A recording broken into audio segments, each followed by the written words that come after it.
Hello hi नमस्ते वनकम नमस्कारम और आपका स्वागत है पूनम शर्मा रिएक्शन चैनल में। और आज हम रिएक्ट करने वाले हैं यस थलपति विजय की जो स्पीच थी टीवी के मन्नाडु में, जो पूरा एक क्या बोलते पॉलिटिकल एक रैली की थी, वो स्पीच पे आज हम रिएक्ट करने वाले हैं। बहुत लंबी स्पीच है तो आई गेस मैं इसको दो पार्ट में करना चाहूंगी बिकॉज मैं इजीली भी समझ पाऊंगी, और बहुत बड़ा स्पीच है तो उसको दो पार्ट में करना पड़ेगा। आई गेस आप समझ पा रहे होगे इस बात को। और वैसे भी ये जो वीडियो है, मतलब ये द मोस्ट रिकमेंडेड वीडियो में से एक है। और ऑनेस्टली स्पीकिंग मुझे भी ये स्पीच सुननी थी बिकॉज मैंने इनकी बहुत सारी मूवीज तो देखी हैं, पर आज तक अभी तक मैंने कोई पॉलिटिकल स्पीच इनकी अभी तक नहीं सुनी या फिर देखी है। और वैसे भी थलापति बहुत ही जेन्युइन पर्सन है, बहुत ही अच्छे ह्यूमन बीन है और बहुत ही ज्यादा लोगों की हेल्प करने पे विश्वास रखते हैं। तो पहले हम स्पीच को सुनेंगे, देन बात करेंगे। तो भाई बने रहिएगा मेरे साथ और पूरी वीडियो देखिएगा प्लीज, और सब्सक्राइब द चैनल अगर आप नए हो इस चैनल पे। तो लेट्स गो। நம்ம மக்கள் மத்தியில் இந்த சிறுபான்மை பெரும்பான்மைன்னு ஒரு பிரிவினை பயத்தை காட்டி ஒரு ஃபுல் டைம் சீனை போடுறதே ஒரு வேலையா போச்சு. இல்லை, நான் தெரியாம தான் கேட்குறேன். அவங்க பாசிசம்னா நீங்க என்ன பாயாசமா? நீங்களும் அவங்களுக்கு கொஞ்சம் கூட சளைக்காதவங்க. இனிமே அவங்களை எதிர்க்கிறவங்களுக்கு இந்த கலரை பூசுறது அந்த கலரை பூசுறதுன்னு என்னதான் நீங்க அந்த மோடி மஸ்தான் வேலையை செஞ்சாலும் ஒண்ணு நடக்க போறது. நாங்க இப்பவும் சொல்றோம், எங்களோட இந்த டிவி கேட்கலாம், நாங்க டிசைட் பண்ணிருக்கிற இந்த கலரை தவிர வேற யாரை எந்த கலரும் அடிக்கவே முடியாது. ஒரு குழந்தை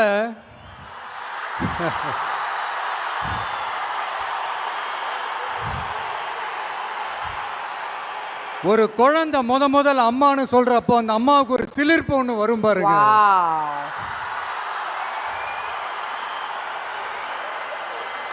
அந்த சிலிர்ப்பு எப்படி இருந்துச்சுன்னு அந்த அம்மாவை கேட்டா அவங்களால தெளிவா விளக்கி சொல்ல முடியும். ஆனா அந்த உணர்வு எப்படி இருந்துச்சுன்னு அந்த குழந்தைய கேட்டா அந்த குழந்தை எப்படிங்க சொல்லும்? முதல்ல அந்த குழந்தைக்கு எப்படி சொல்ல தெரியும்? குழந்தை கிட்ட எதை கேட்டாலும் பால் வாசம் மாறாத வாயோட மடலை தவழ வெள்ளந்தியா சிரிக்க மட்டும் தானே தெரியும். அது உணர்ந்து அந்த சிலிர்ப்ப சிலாகிச்சு வார்த்தையில சொல்றதுக்கு அந்த குழந்தைக்கு தெரியாதுல்ல. அப்படி ஒரு உணர்வோட தான் இப்ப உங்க முன்னாடி நான் நிக்கிறேன்.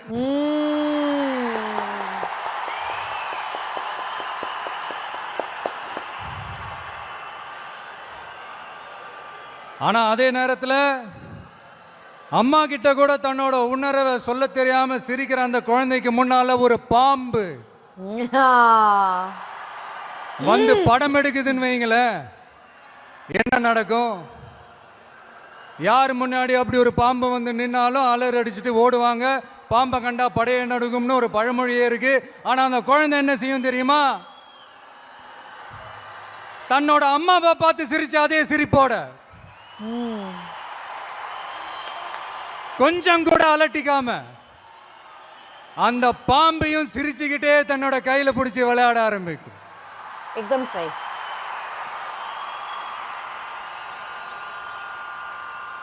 அப்ப அந்த குழந்தைக்கு பாம்பை கண்டா பயம் இல்லையான்னு ஒரு கேள்வியும் வரும்.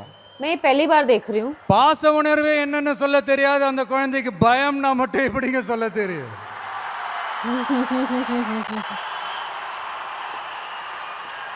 मम्मी पापा இங்க அந்த பாம்பு தான் அரசியல்.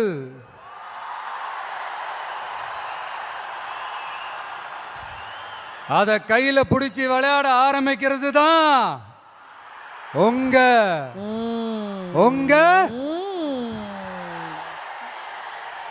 कितने सारे लोग हैं यार, कितने सारे लोग हैं.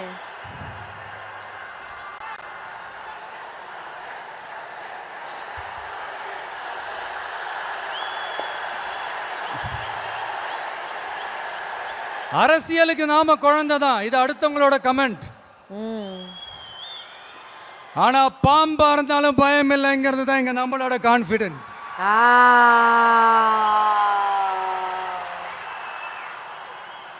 அரசியல் ஒன்றும் சினி ஃபீல்டு இல்லையே, பேட்டில் ஃபீல்ட் ஆச்சு, கொஞ்சம் சீரியஸா தானே இருக்கும். அதனால பாம்பா இருந்தாலும் பாலிடிக்ஸா இருந்தாலும் கையில் எடுக்கணும்னு முடிவு பண்ணதுக்கு அப்புறம் சீரியஸ்னஸோட கொஞ்சம் சிரிப்பையும் சேர்த்து கலந்து செயல்படுறது தான் நம்மளுடைய ஸ்டைலு, நம்மளுடைய ரூட். ஏன்னா அப்படி செயல்பாட்டில் இறங்கினாதான் இந்த ஃபீல்டில் எக்ஸிஸ்ட் ஆக முடியும், ஒரு எனர்ஜியோட இருக்கவும் முடியும், எதிராக நிற்கிறவங்கள டேக்கிள் பண்ணவும் முடியும். இந்த தாறுமாற ஆடுற ஆட்டம்லாம் இது இல்லை, தத்துவத்தோட ஆட வேண்டிய ஆட்டம். அப்படி இப்படிலாம் சும்மா பேருக்கு சொல்லி கூச்சலும் போட முடியாது இல்லையா? கவனமாக தான் களமாடணும். ரைட். ஆனால்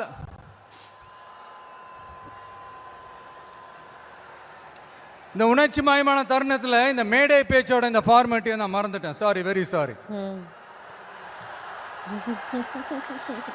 நம்ம கட்சியினுடைய முதல் மாநாட்டிற்கு என்னுடைய பொதுச் செயலாளர் மிஸ்டர் ஆனந்த் அவர்களே,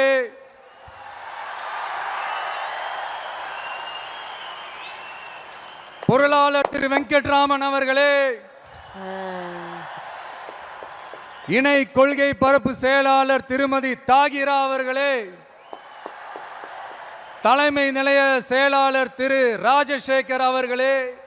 बोलने का मतलब कॉलिंग स्टाइल क्या है? எதுக்குங்க இந்த அவர்களே அவர்களே இவர்களே எல்லாம்?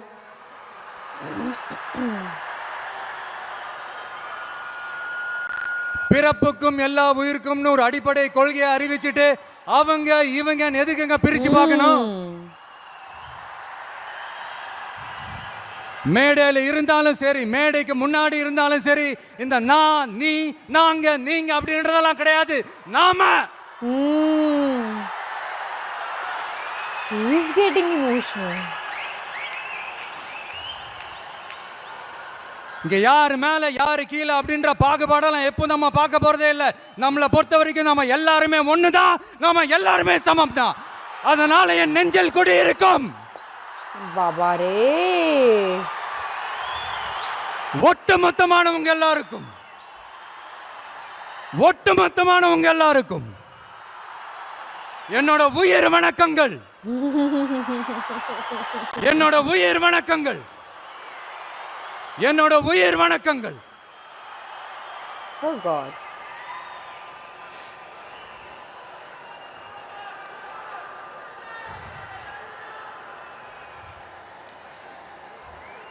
இது வரைக்கும் ஆடியோ லான்ச் மேடையில மீட் பண்ணோம். இப்போ ஒரு அதிரடி சேஞ்ச். இப்போ நம்ம மீட் பண்றது அரசியல் மேடையில, ஒரு பொலிட்டிக்கல் ஸ்டேஜ்ல.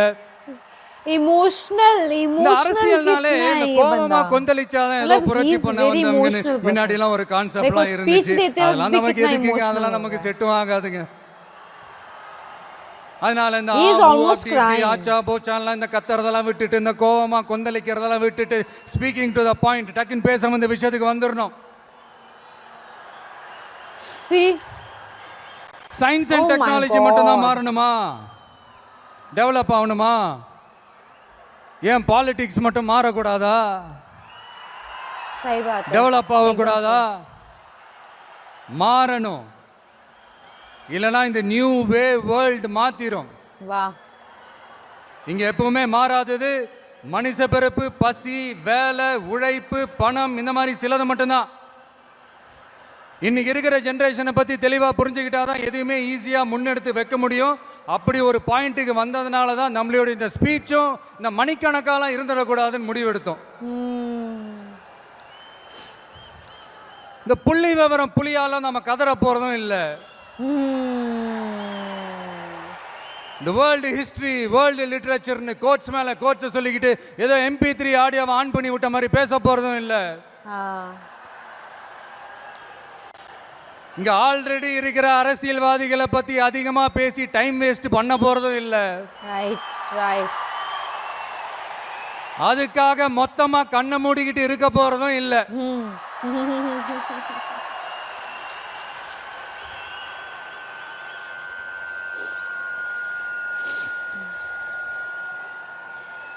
मैं ये सोच रही हूँ वो इमोशन, मतलब स्पीच देखते देखते इतना इमोशनल हो गया बंदा, ही इज ऑलमोस्ट क्राइंग.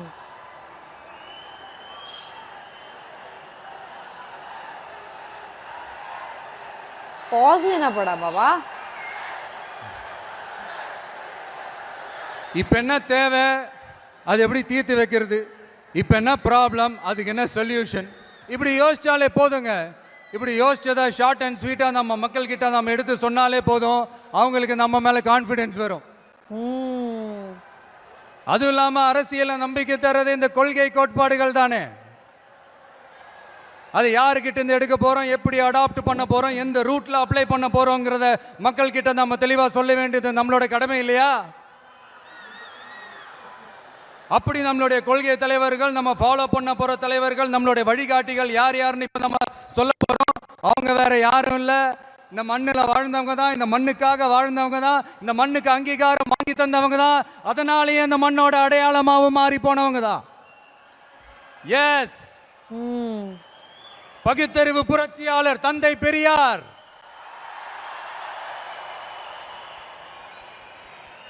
என்னது பெரியார் உங்க கொள்கை தலைவரா அப்படின்ட்டு ஒரு கூட்டம் அவங்களா ஒரு முடிவுக்கு வந்துட்டு ஒரு கூச்சல் மேல கூச்சல் போட்டுக்கிட்டு ஒரு பெயிண்ட் டப்பாவை தூக்கிட்டு கிளம்பிடுவாங்க பாருங்க. இந்த பெயிண்ட் டப்பா பிசினஸுக்கு நான் அப்புறம் வரேன். ஆமா, பெரியார் எங்க கொள்கை தலைவர். எப்படி, ஏன்?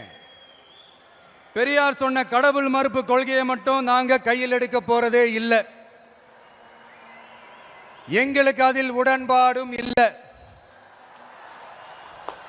யாரோட கடவுள் நம்பிக்கைக்கும் நாங்க எதிரானவங்க இல்லை.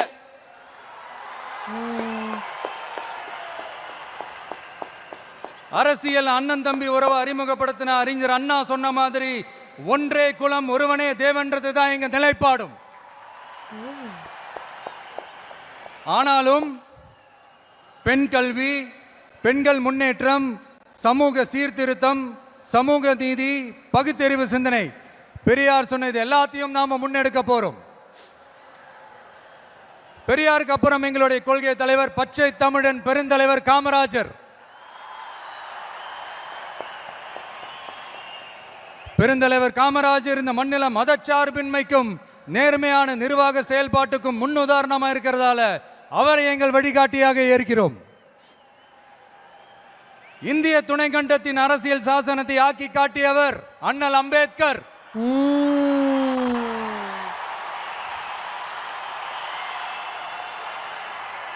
இந்தியாவில் இந்த பேரை கேட்டாலே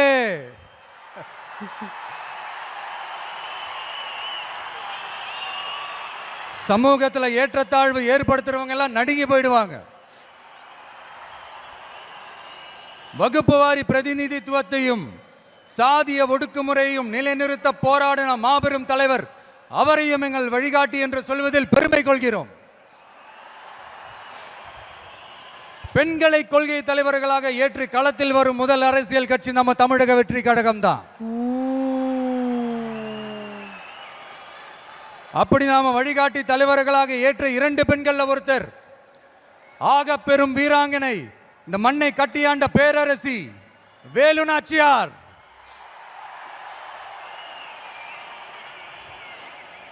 சொந்த வாழ்க்கையோட சோகத்தை கூட மறந்துட்டு இந்த மண்ணுக்காக வாளேந்தியும் வேலேந்தியும் போர்க்களம் புகுந்த ஆணை காட்டிலும் வீரமான வேகமான வீர புரட்சியாளர் தான் நம்ம வேலு நாச்சியார்.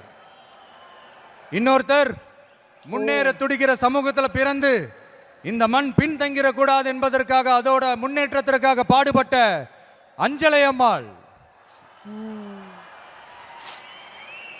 சொத்தை இழந்தாலும் சுயநலம் பார்க்காம இந்த மண்ணுக்காக இந்திய சுதந்திர போராட்ட களத்தில் இறங்கி களமாடிய புரட்சி பெண்மணி தான் நம்ம அஞ்சலை அம்மாள். ஸோ இவங்க தான் நம்ம கொள்கை தலைவர்கள்.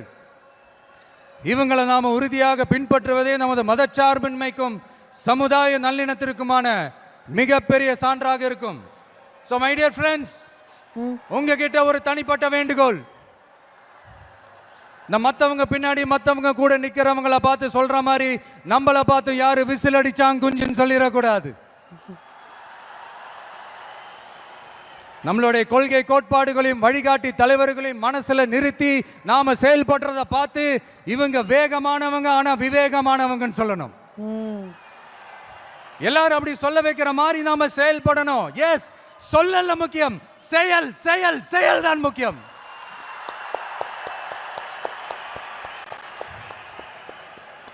At any cost, no truce and no compromise in our political war. நம்மளோட அரசியல் போரில் கொள்கை கோட்பாடுகளில் சமரசத்துக்கோ சண்டை நிறுத்தத்துக்கோ எப்போதும் இடமில்லை. அதுக்காக நாம் இந்த வெறுப்பு அரசியல் எப்பவும் கையில் எடுக்க போறதே இல்லை. எதை நினைச்சு அரசியலுக்கு வந்திருக்கோமோ அப்படி நினைச்சத கொஞ்சம் கூட பிசிறலாம செஞ்சு முடிப்போம். அது வரைக்கும் நெருப்பா தான் இருப்போம். என்ன நண்பா, என்ன நண்பி, சாரி என்ன தோழா, என்ன தோழி,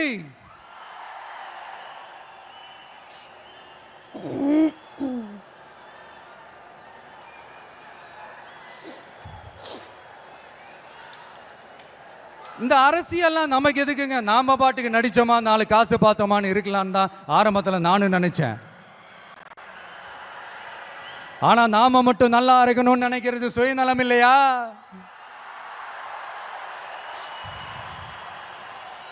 நம்மளை வாழ வச்ச இந்த மக்களுக்காக நாம் எதுவும் செய்யாம இருக்கிறது நல்ல விசுவாசமா இருக்குமா? ஒரு லெவலுக்கு மேல காசு சேர்த்து என்ன செய்ய போறோம்? நமக்கு இந்த வாழ்க்கையை கொடுத்த நம்ம மக்களுக்கு நாம என்னதான் செய்ய போறோம்? இப்படிலாம் ஏகப்பட்ட கேள்விகள் மனசுக்குள்ள வந்துகிட்டே இருந்தது. இப்படி எல்லா கேள்விகளுக்கும் ஒட்டுமொத்தமா ஒரு விடையை கண்டுபிடிக்க யோசிச்சப்பதான் அரசியல் அப்படின்னு ஒரு விடை கிடைச்சது. சரி, இந்த அரசியல் எப்படிப்பட்டது, நம்மளால ஹேண்டில் பண்ண முடியுமா, இது நம்ம இயல்புக்கு செட் ஆகுமா, இப்படி இன்னும் எக்ஸ்ட்ரா கேள்விகள் வேற வந்து ஏதோ பூதம் கிளம்பி வந்த மாதிரி வந்துகிட்டே இருந்தது. இப்படி எல்லாத்தையும் பூத கண்ணாடி வச்சு பார்த்துக்கிட்டே இருந்தா எதுவும் உருப்படியா செய்ய முடியாது. சில விஷயங்கள்ல பின் விளைவுகளை பத்தி யோசிக்காம இறங்கி அடிச்சாதான் நம்மள நம்புறவங்களுக்கு நல்லது செய்ய முடியும்னு இங்க தோணுச்சு. அதான் இறங்கியாச்சு. இனி ஏதா பத்தி யோசிக்க கூடாது. ஆனா எடுத்து வைக்கிற ஒவ்வொரு அடியிலையும் யோசனையும் நிதானமும் இருக்கணும்னு தான் முடிவு பண்ணி தான் வந்திருக்கிறோம். நாம யாரு, நாம எவ்வளவு ஸ்ட்ராங் அப்படிங்கறதெல்லாம் சும்மா வாயில சொல்லக்கூடாது, செயல்ல காட்டணும். அதை நிரூபிக்க बाद में बताऊंगी. அரசியல்ல நம்ம என்ன ஸ்டாண்ட் எடுக்க போறோம்ங்கிறது தான் ரொம்ப இம்பார்ட்டன்ட். ஏன்னா அதுதான் நம்மளுடைய எதிரிகள் யாருன்னு சொல்லும். அப்படி ஒரு கரெக்டான ஒரு ஸ்டாண்ட் எடுத்துட்டாலே நம்மளுடைய எதிரிகள் யாருன்னு நாம சொல்ல தேவையில்லை, அவங்களே நம்ம முன்னாடி வந்து நின்று நம்மளை எதிர்க்க ஆரம்பிப்பாங்க.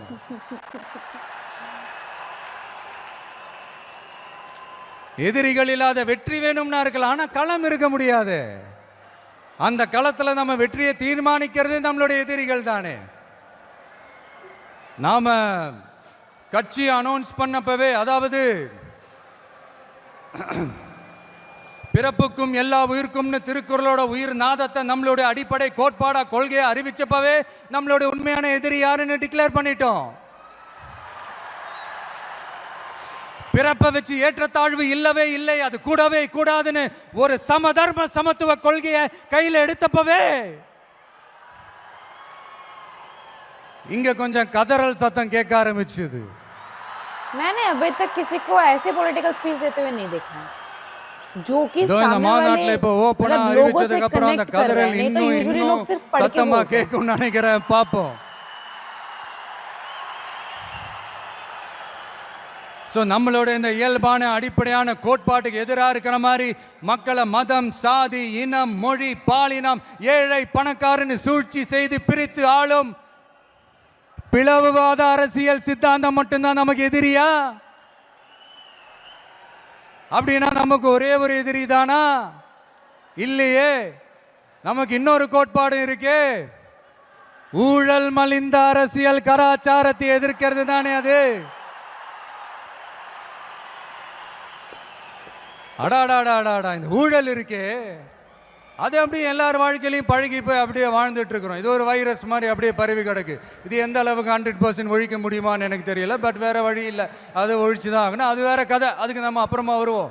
அதாவது என்ன சொல்ல வந்தேன்னா, இந்த பிளவுவாத சக்திகள் கூட நம்ம ஈஸியாக யாருன்னு கண்டுபிடிச்சிடலாம்.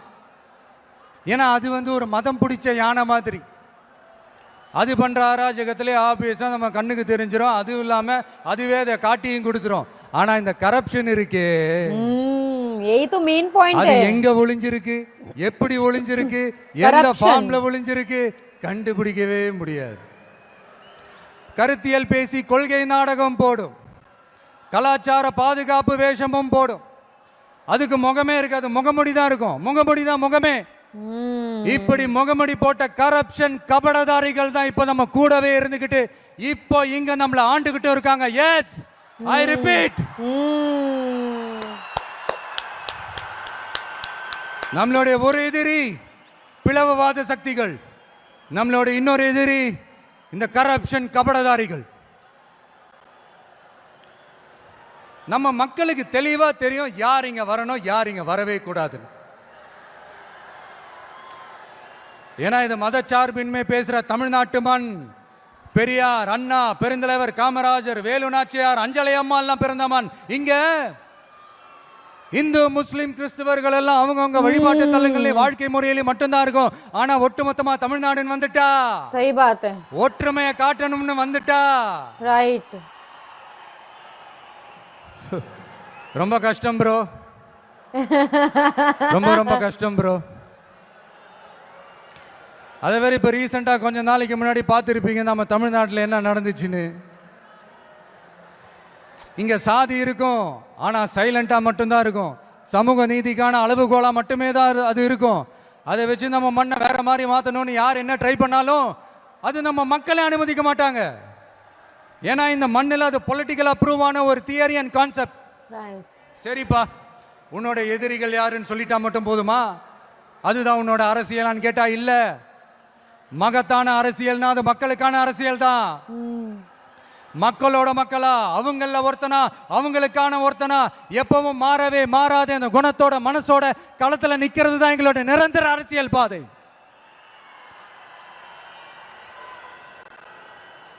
எக்ஸாம் எழுதின உடனே ரிசல்ட் வர்ற மாதிரி நல்ல ரிசல்ட் கொடுக்கிற திட்டங்களை தீட்டணும், அது முறையை அமல்படுத்தணும், அது போய் மக்கள் கிட்ட போய் சேரணும். போய் சேர்ந்துச்சான்னு பார்த்துக்கிட்டே இருக்கணும். சோறு சாப்பிட்டாதாங்க பசியாரும், சோறுன்ற வார்த்தையை சொல்றதெல்லாம் பசியாராது. மக்களுக்காக நம்ம கொண்டு வர பிளான்ஸ் எல்லாம் பிராக்டிக்கலா ஒர்க் அவுட் ஆகிற பிளான்ஸா இருக்கணும். சும்மா இந்த உதார விடுற பிளான்ஸ் எல்லாம் இருக்கவே கூடாது. இந்த மீன் பிடிச்சு கொடுக்க கூடாது, அது தப்பு. மீன் பிடிக்க கத்து கொடுக்கணும், அதுதான் சரி. அப்படி இப்படின்ட்டு சில பேர் சொல்லிக்கிட்டு சுத்துவாங்க. ஆனா நாங்களாம் அப்படி இல்லை, எங்க கான்செப்டே வேற, பக்கா பிராக்டிக்கல் தாங்க. முடிஞ்சவங்க மீன் பிடிக்க கத்துக்கிட்டு வாழட்டும், முடியாதவங்களுக்கு நாம மீன் பிடிச்சு கொடுத்து அவங்கள வாழ வைப்போம்.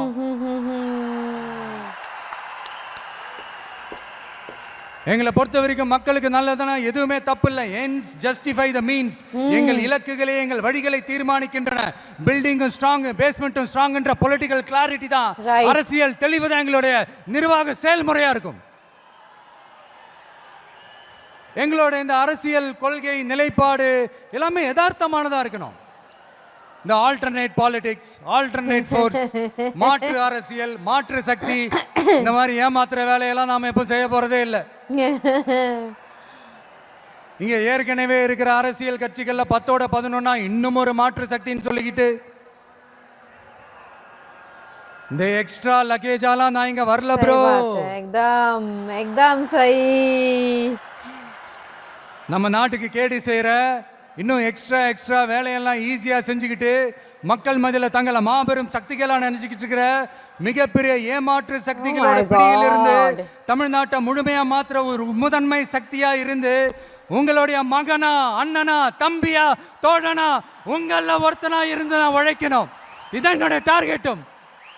फेस के एक्सप्रेशंस देखो भाई यार, मतलब आई मीन எதையும் தெளிவா யோசிச்சு this political decency, political decorum இதெல்லாம் மெயின்டைன் பண்ணி தான் ஒவ்வொரு அடியும் எடுத்து வைப்பேன். ஒரு முடிவோட தான் வந்திருக்கேன். இனிமே நோ லுக்கிங் பேக்.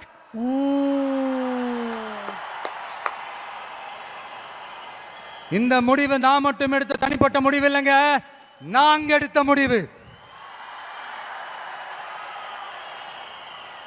எதுக்கும் தயாராக தைரியமா நம்ம கூட நிக்கிற இந்த மாபெரும் சக்தியோட சேர்ந்து எடுத்த முடிவு. அதனால இப்பவும் சொல்றோம், இந்த கூட்டம் குடும்பமா சேர்ந்தோ, கூட்டணி சேர்ந்தோ, ஏதோ ஏமாத்த வந்த கூட்டம்லாம் இல்ல, கொள்ளையடிக்க வந்த கூட்டம்லாம் இல்ல. இந்த பவரை கையில வச்சுக்கிட்டு தனக்கு அடிப்பணியாதவங்களை இந்த பகை தீர்க்க வந்த கூட்டம்லாம் இல்ல.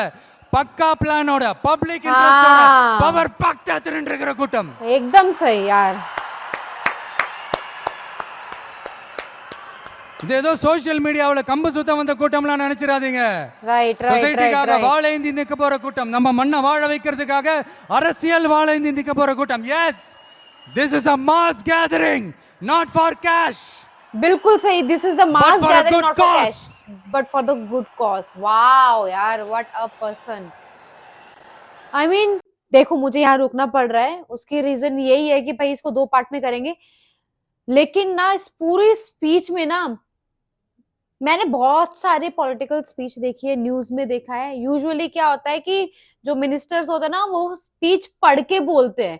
यहाँ पर ना मतलब थलपति विजय ने एक बार भी, मतलब बोलते ना, जो दिल से निकलता है वो आप बोल रहे हो, एक्चुअल में वही है. और एक पॉइंट आया था कि वो उनको ऑलमोस्ट वो मतलब इतने इमोशनल हो गए थे कि मतलब वो एकदम ही आंसू यहाँ तक आ गए थे उनके. मतलब मुझे बहुत अच्छा लगा. और बोलते ना कि अगर आपको करप्शन को खत्म करना है तो आपको घुसना पड़ेगा. बहुत अच्छा कॉज है, बहुत अच्छे मतलब इंसान है, और बहुत ही अच्छी नियत को क्या बोलते हैं, बहुत ही अच्छे इंटेंशंस के साथ ये पॉलिटिकल पार्टी शुरू करे. एंड आई होप एक्चुअल में जो ये चाहते हैं वो चीज हो. बिकॉज इसलिए मैं ये नहीं बोल रही बिकॉज मैं इनको बहुत पसंद करती हूँ, मैं इसलिए बोल रही हूँ बिकॉज इनकी जो इंटेंशन है वो बहुत ही साफ और बहुत ही ज्यादा क्लियर है, और जो कि इनकी स्पीच में भी दिख रही है, और जो वो फेस पे दिख रहा है कि नहीं भाई, वो लोगों की हेल्प करना चाहते हैं, लोगों को वो अच्छे एनवायरनमेंट में, अच्छे सोसाइटी में रखना चाहते हैं. बहुत अच्छा लग रहा है सुन करके. और ऑनेस्टली स्पीकिंग, उनका जो कनेक्ट करने का तरीका है ना, वो बहुत अच्छा है, क्योंकि वो एक्चुअल में लोगों के बारे में सोचते हैं. I am very impressed. ऐसा मैंने पॉलिटिकल मतलब ऐसा मैंने पॉलिटिकल स्पीच मैंने पहली बार देखी है, और मैंने ऐसा पॉलिटिकल प्रेजेंटेशन मैंने पहली बार देखा है, जो कि बहुत ही ज्यादा यूनिक और बहुत ही ज्यादा अच्छा है.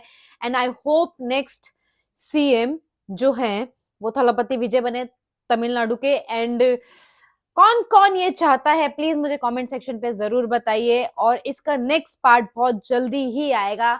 देखते हैं आगे क्या मिलता है सुनने को, और कैसे ये लोगों के साथ कनेक्ट करते हैं. आधा रोकना पड़ा है, उसके लिए I am really very very very sorry. Second part के लिए स्टे ट्यून, और हम जरूर मिलेंगे अगले वीडियो में. बाय.